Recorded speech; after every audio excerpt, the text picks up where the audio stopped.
السلام عليكم ورحمة الله وبركاته. الحمد لله الذي هدانا إلى صراط مستقيم، والصلاة والسلام على من اختص بالخلق العظيم وعلى آله وأصحابه الذين قاموا بنصرة دين القويم. أما بعد، فأعوذ بالله من الرجيم. ومن يؤت الحكمة فقد أوتي خيرا كثيرا. صدق الله العظيم. وقال عمر رضي الله تعالى عنه: تفقهوا قبل أن تسودوا. قال أبو عبد الله: وبعد أن تسودوا. وقد تعلم أصحاب محمد صلى الله عليه وسلم. په نیت د ثواب دغه مجلس خوست له کابل نه راغلی، خو دوه خبرې مختصر عرض کول غواړم.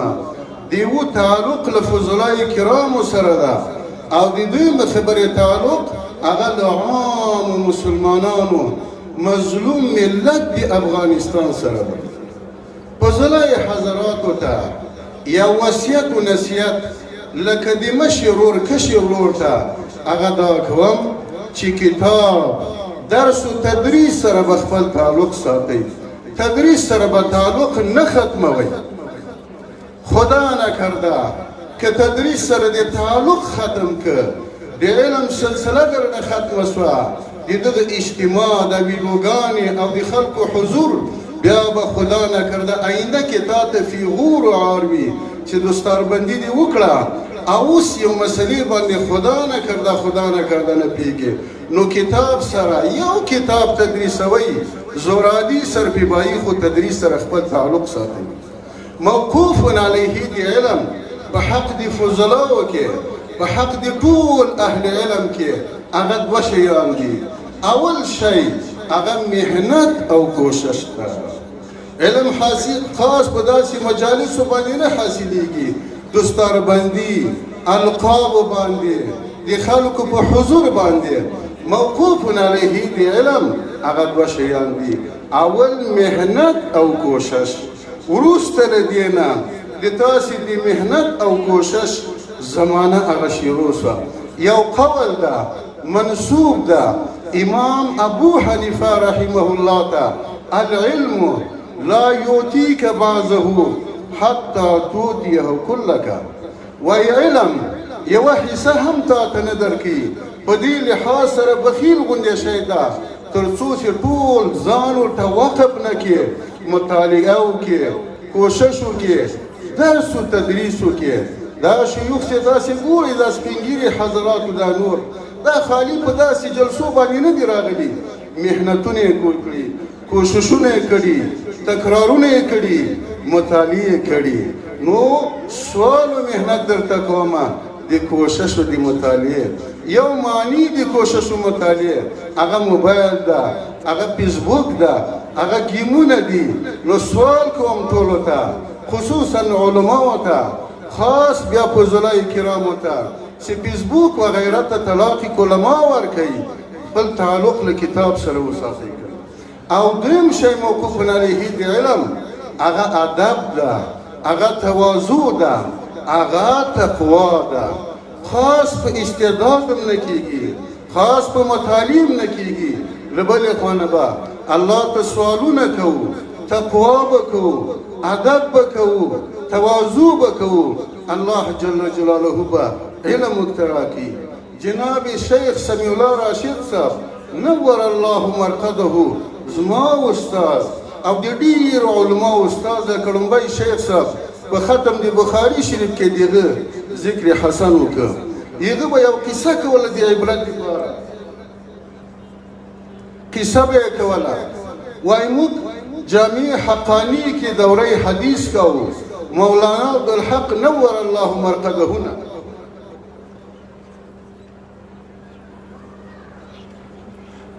وای موږ سره دوره حدیث کې یو طالب غالبا د بلوچستانو او یا د هلمند طرفو، نهایی درجه ذهین او فتین طالب. مولانا صاحب ته ویلې وایي دا بخاري شریف له ما سره ښایي چې زه درس کم زه معلم سم او ته متعلم سې. وایي مولانا صاحب په حلبي سره ورته ویلې چې له مانه د استعداد زیات ده خو زما سپینه ږیره ده دا سپینه ږیره تقاضا کوي چې زه معلم و مدرس یم او ته متعلم یې. دومره ذهانت و فطانت پکې و. بیا شیخ صاحب دا قصه طالبي ده ورکې ما ته کړې وه. ډېر کتابونه ما سراج الاسلام کاهي کې لیدلي. تېر کال مې منبع العلوم کې هغه درس کاوه د علي قدر خلیفه صاحب مدرسې کې. بیا مې دا سند پې تکرار کړ ما قصه بیا یو ځل راته وکړه. وایي هغه طالب و. بیا نتیجه یې څه سوه؟ وایي لاهور کې په 500 کلدارو باندې قادیانۍ شو. وایي زما دې په الله باندې قسم یې. وایي غسل یې کاوه 500 روپۍ له جیب نه چا وویلې کې صبر. وایي اعلان یې وکړ چې 500 روپۍ څوک راکوي زه قادیانی کېږم. شاته قادیانیانو 500 روپۍ ورکړې قادیانی شو. نو ګورئ خالي په استعداد باندې نه کېږي. سړی به غرور نه کوي الله ته به دعاګانې کوي سوالونه به کوي. بخاري شریف 3 ترجمة الباب متصل وضع کړي. باب الاختباط فی العلم والحکمت او دویم باب وضع کړي باب ما جاء فی ذهاب مصاب البحر الى الخدر او دریم ترجمة الباب وضع کړي باب قول النبي صلی الله علیه وسلم اللهم علمه الكتاب. دلته تشریح نسم درته کولی ټیم مختصر ده خو ربط مناسبت بعضې شراحو دا ذکر کړی ده چې لو خوانه به محنت و کوشش کوي علم پسې به سفر کوي تکلیفونه به باسي له بلې خوانه به الله ته سوالونه او دعاګانې کوي. به هر تقدیر له الله جل جلاله نه فضلای کرامو ته نصرت او توفیق هم غواړم. هغه خبره مې ختمه شو چې فضلای کرامو سره. دویمه خبر عام مسلمانانو سره د افغانستان مظلوم ملت سره سوال کوم چې مدارسو سره تعلق ساتي علماو سره طالبانو سره امارت اسلامي سره امارت اسلامي ته سوال کوم چې عوامو سره تعلق ساتي ربط و تعلق مخه ته کوي شفقت پې وکوي ترحم پې وکوي. ای مظلوم ملته د دغه مدارسو په نتیجې کې د دغه فضلاو حافظانو په نتیجې کې افغانستان ته الله جل جلاله یو بی مثاله بې ساري نعمت نصیب کړی ده چې هغه اسلامي نظام ده شرعي نظام ده سپین بیرغ ده بیرغ د لا اله الا الله محمد رسول الله ده. دا یو لوی نعمت ده. نور د دې هغه کم و کیف زه تاسې ته نشم بیانولی خو په نتیجې د زیاتو زحمتو تکلیفو کې راغلي. زه مثال پیش کوم لکه یو شخص 15 لوریانې وي زوی نه لري په ډېرو سوالو دعاګانو تعویضو سره الله یو فرزند مذکر ورکي او هغه سره څومره احتیاط کوي. نو موږ ته امارت اسلامي نظام په دومره زیات وزني قیمت سره راغلی احتیاط به ورسره کوو حفاظت به کوو. هغه قربانۍ ساری نسته. تاسې چاپي ولیدې شهیدان اسیران وغیره در به درئ هغه تاسې لیدلي. کابل کې یو نظامي جي کې منځه کې ولاړم ښی طرف ته مې یو طالب مجاهد چپه پښه نه وه او چپ طرف ته مې یو طالب مجاهد ښی لاس یې نه و. ټول شند و ګډ داسې دي. په هر تقدیر الله جل جلاله یو لوی نعمت موږ ته نصیب کړ چې هغه اسلامي نظام ده شرعي نظام ده. له یو عظیم ذلت مې موږ خلاص کړي وو جسماني و روحاني ذلت. جسماني ذلت هغه اشغال و تاسې کتل په دې وطن کې څه ظلمونه دې وکړه او روحاني ذلت یو دوه مثاله درته پیش کوم. دا کوم چې اوس جناب علي قدر ناظم صاحب نوم واخیسته ګرین ویلج دا کابل کې یو ځای ده د امریکایانو خاصه اډه وه په دې کې 12-1400 اتاقه دي مربوط دي استخباراتو د فی الحاله په دې کې خاص عیاشي کېده. امریکایانو ناټو او دوی ته زنانه راوړل کېدې د حسن مطابق به ډالرې ورکولې د کومې زنانه پسې حسن زیات و زیاتې ډالرې به ورکولې. هغه د عیاشي کامرې اوس هم شته. زما د په الله باندې قسمېزي لیدی نه سمه. هغه ناظم صاحب و محتمم صاحب وایي ته چکر ووایه زه نسم لیدلی دی او ذلت و. دلته چا سره زناګانې کېدې دا یهودیان نه وو دا عیسایان نه وو دا د مسلمانانو لوریانې وي د مسلمان سړي خور وه د هغه ذلت نه الله خلاص کړو هلته اوس دوره حدیث کېږي لویه دوره موقوف علیه د مسؤلینو دپاره له طرف د استخباراتو مولوي صاحب حماد 08 والا دا ذلت نه الله خلاص کړو د لوګر یو مشهور مفتي صاحب ده میر جیلاني اغا الله جل جلاله د حیات حسنه ورکړي زه خو مفتي اعظم ورته وایم ټوله فقه ورته مستحضر ده د جناب ابو فرید صاحب استاذ ده او ډېر د قوم د نیازیو سره خاص تعلق ده هغه وایي 3 ځله مې بګرام تېر کړی ده هغه د بګرام تکلیفو ما ته دومره تکلیف نه ده راکړی ما سوال یو مشاهدې نه یو ځل وایي تحقیق کې بوتلم یو کامرې ته وړه غوندې کامره وه او په دې کې یو غټ تور امریکایي و او له بلې خوا نه وایي زما د پالا باندې قسمي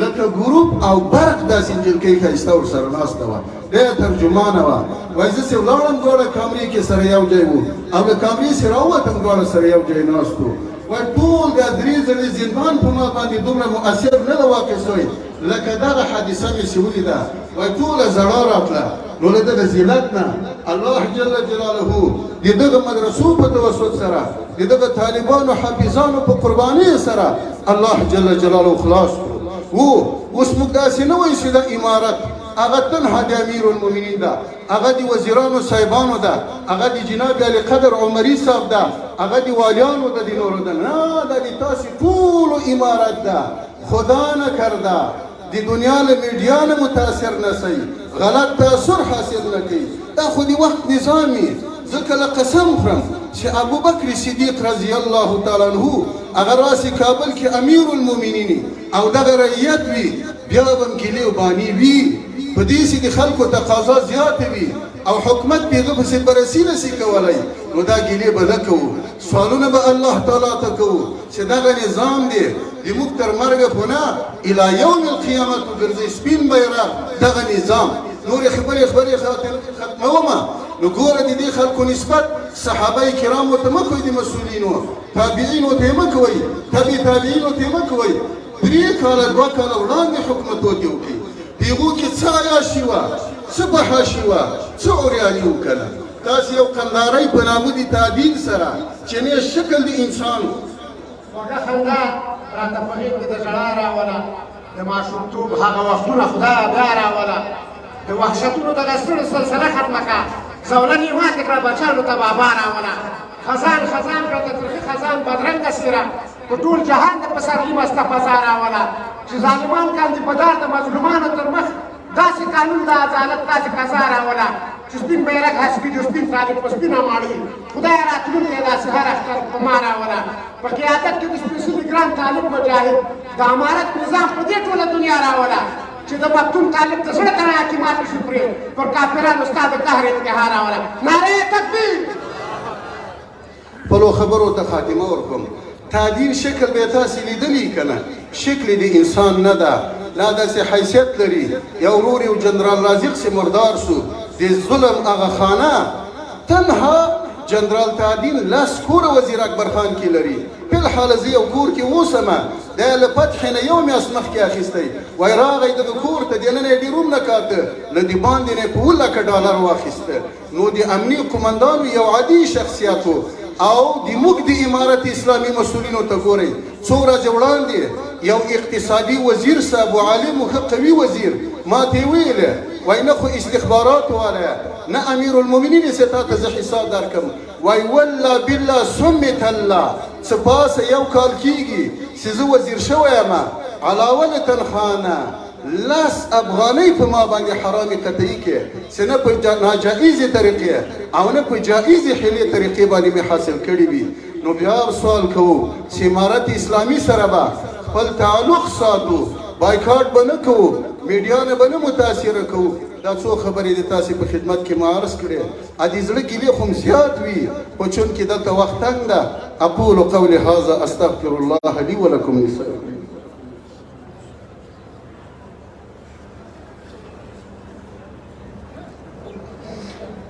حق ته خو به حق وایو حق نه تېرېدی نه شو حق ته خو به حق وایو حق نه تېرېدی نه شو خیر ده که هر څه کېږي سترګې پټوی نشو.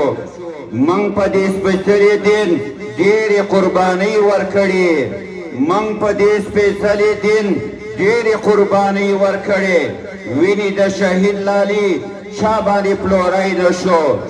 جزاک الله د محترم شیخ الحدیث حضرت مولانا میر محمد فاروق صاحب د عالمانه وینا څخه یو جهان مننه.